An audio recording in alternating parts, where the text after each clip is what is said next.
मुबशर यास साहब, अस्सलाम वालेकुम रहमतुल्लाह। वालेकुम अस्सलाम रहमतुल्लाहि व बरकातुहू। मुबशर यास साहब, पिछला जो हमारा गुज़िश्ता प्रोग्राम था 22 तारीख को जो नशर हुआ, उसमें प्रोग्राम के बिल्कुल इख्तिताम पे मोहम्मद रमज़ान साहब पाकिस्तान से टेलीफोन लाइन पर तशरीफ़ लाए, हमारे गैर जमात दोस्त। वो ये जानना चाहते हैं कि उन्होंने ये कहीं पढ़ा सुना कि ब्राहीन अहमदिया के जो एतराज़ उन्होंने सुना है कि हज़रत अक़दस मिर्ज़ा ग़ुलाम साहब क़दियानी मसीह मौद अलैहिस्सलाम ने दुनिया से वादा ये किया कि मैं ब्राहीन के 50 हिस्से लिखूँगा, लेकिन फिर सिर्फ 5 हिस्से लिखे उन्होंने। और दूसरा उसमें एक पहलू एक उस एतराज़ का ये भी था कि उन्होंने लोगों से इस चीज़ के लिए पेशगी पैसे वसूल कर रखे थे और वो लोगों को वो 50 हिस्से डिलीवर नहीं कर सके। हम आपसे दरख्वास्त करेंगे कि इस एतराज़ की हकीकत पर भी रोशनी डालें और इसका जवाब भी पेश फरमाएं। जी जी, आसिफ साहब, पहले तो खाकसार ये वजाहत कर दे कि एतराज़ करते हुए ये तो कह दिया जाता है कि हज़रत मिर्ज़ा साहब ने 50 हिस्से या जिल्दें लिखने का वादा किया और पेश की कीमत भी ले ली, और ना ही तो 50 किताबें लिखी और ना कीमत वापस की, और यूं नौज़ुबिल्लाह वो लोगों का रुपया जो है वो खा गए थे।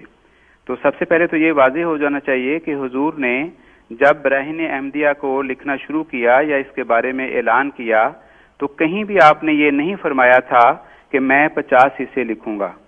अलबत्ता ब्राहीन अहमदिया हिस्सा पंजुम यानी 1905 में अपने दिल की इस ख्वाहिश का इजहार फरमाया। तो ये एक ख्वाहिश और इरादा था, ना कि वादा था।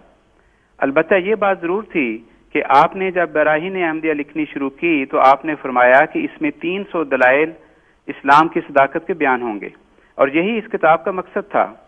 वो कितनी जिल्दों में होगा, कितने सफ़हात पर मुश्तमिल होगा, ये एक अंदाज़ा और अज़्म था। वो अंदाज़ा आगाज़ में 15 जुज़ का हुआ, फिर 150 जुज़ और फिर 300 जुज़ तक वो बढ़ गया, और मुसवदा भी इसका तकरीबन तैयार हो चुका था।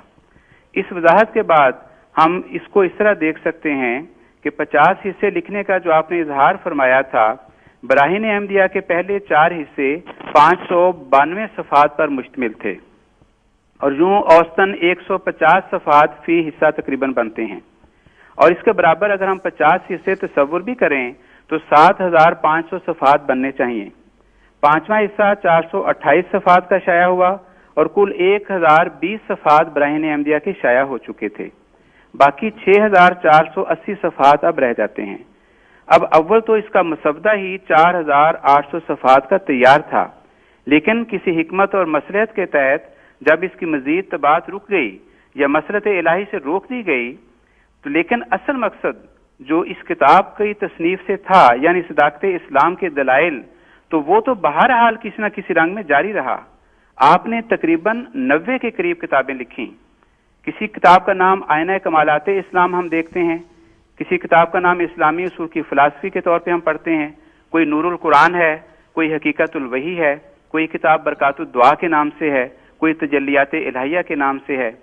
ये तमाम कुतब जो हैं ये 11688 सफ़हात पर तकरीबन मुश्तमिल हैं। इश्तिहारात और तकरीरें और मकतूबात और मलफूजात और इरशादात इसके अलावा हैं। तो क्या अब भी 50 हिस्सों की कमी बाकी रह जाती थी, जबकि इन तमाम कुतब का मजमून वाहिद है, और वो मजमून वही है जो इस किताब ब्राहीन अहमदिया का उन्वान था, यानी अल ब्राहीनुल अहमदिया अला हकीयत किताबिल्लाहिल कुरान व नबुव्वतिल मुहम्मदिया। अब जहां तक 5 और 50 में सिफर के फर्क वाली बात जो है, जो बाज़ का तमस्खुर के रंग में पेश की जाती है, तो सीधी सी ये बात है कि एक तो ये अंदाज़े बयान हुआ करता है, और बाज़ औक़ात वो अंदाज इतना लतीफ़ होता है कि ज़ौक़े सलीम रखने वाले इससे लुत्फ़ उठाते हैं। अलबत्ता मोटी अकल वाले यही कहते रह जाते हैं कि माज़ा अरादल्लाहु बिहाज़ा मसला। ये एक लतीफ़ बात थी जो 5 और 50 के साथ आपने बयान फरमाई थी, लेकिन इस नफीस और लतीफ़ नुक्ते को तासुब ने समझने से कासिर रखा। मुराद इससे ये नहीं थी कि 5 और 50 बराबर हुआ करते हैं, बल्कि सही बुखारी की उस लतीफ़ हदीस की तरफ इशारा था जिसमें खुदाए अलीम व हकीम ने जब पहले 50 नमाजों का हुक्म देकर उनकी जगह 5 नमाजें ही रहने दी तो फरमाया है या खमसून व या खमसून, यानी अब 5 नमाजें ही अजर सवाब के एतबार से 50 के बराबर होंगी। बस इतनी सी बात थी कि ये 5 हिस्से भी ब्राहीन अहमदिया के उन 50 हिस्सों जैसी अहमियत व अफादियत रखते हैं जो शुरू में इरादा था। अब बात रह जाती है कि कीमत तो सारी किताब की पेशगी ले ली, और बाद में किताब में इतनी ताखीर की और गोया नौज़ बिल्ला लोगों के पैसे ले लिए और किताब नहीं दी। मैं यहाँ इस तफसील में नहीं जाना चाहता کہ کتاب کی جو قیمت رکھی گئی تھی وہ تو اس کی اصل لاگت سے بھی کہیں زیادہ کم تھی۔ اس بحث کے لیے بھی وقت درکار ہوگا کہ ان خریداران کو استحقاق تھا بھی کہ نہیں، اور پھر وہ خریدار تھے کتنے جنہوں نے قیمت ایڈوانس دے رکھی ہوگی، یہ الگ تفصیلات ہیں۔ مختصر سا میں یہ عرض کر دیتا ہوں کہ جو بھی خریدار تھا اس کو کتاب ساتھ کے ساتھ مہیا کی جاتی رہی۔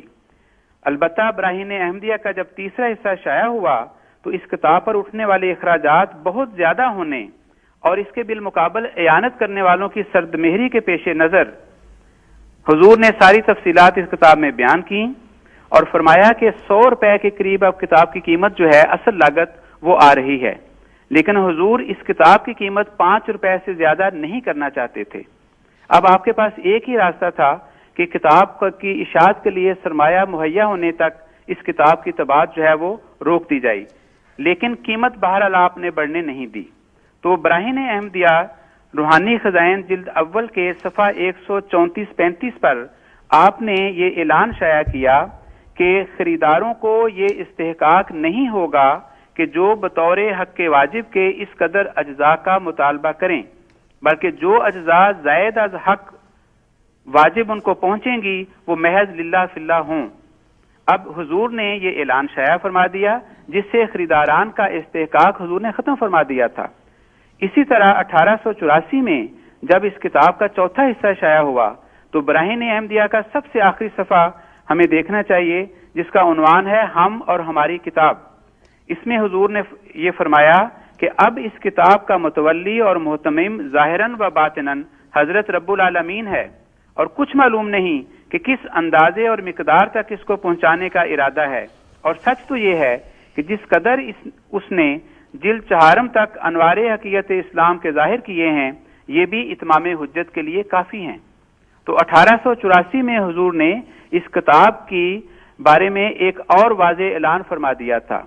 2 سال کے بعد 1886 میں حضور نے ایک اشتہار دیا جس میں جب حضور کو پتہ چلا کہ جو خریدار تھے اس میں بعض جو ہیں وہ پریشان ہو رہے ہیں کہ کتاب ہمیں نہیں پہنچی، ہم نے 5 روپے پیش کی ادا بھی کیے تھے، تو حضور نے اس اشتہار میں یہ اعلان دے دیا کہ جو خریدار بھی چاہتا ہے وہ کتاب واپس کر دے اور پیسے لے لے۔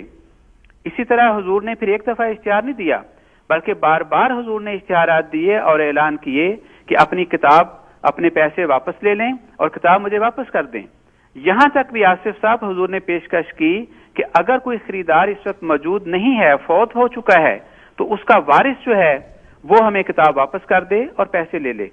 اور اس اعلان کے مطابق لوگوں نے واقعتاً کتاب واپس کر کے اپنی قیمت وصول بھی کی۔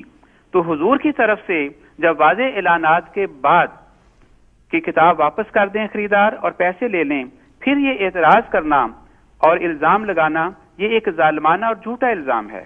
لیکن جو لوگ حق کو چھپا کر ایسے اعتراضات کرنے کا فیصلہ کر چکے ہوں ان کا کیا کیا جا سکتا ہے؟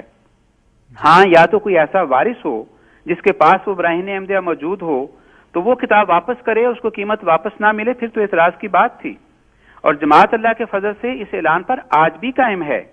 جماعت کے ادنا ادنا خادم بھی حضور کی زبان مبارک سے نکلے ہوئے ان الفاظ کی پاسداری کرنا اپنے لیے عین سعادت سمجھیں گے۔ بہرحال اس اصولی اطلاع اور اعلان کے بعد تو کسی بھی قسم کے اعتراض کی گنجائش ہی باقی نہیں رہتی تھی۔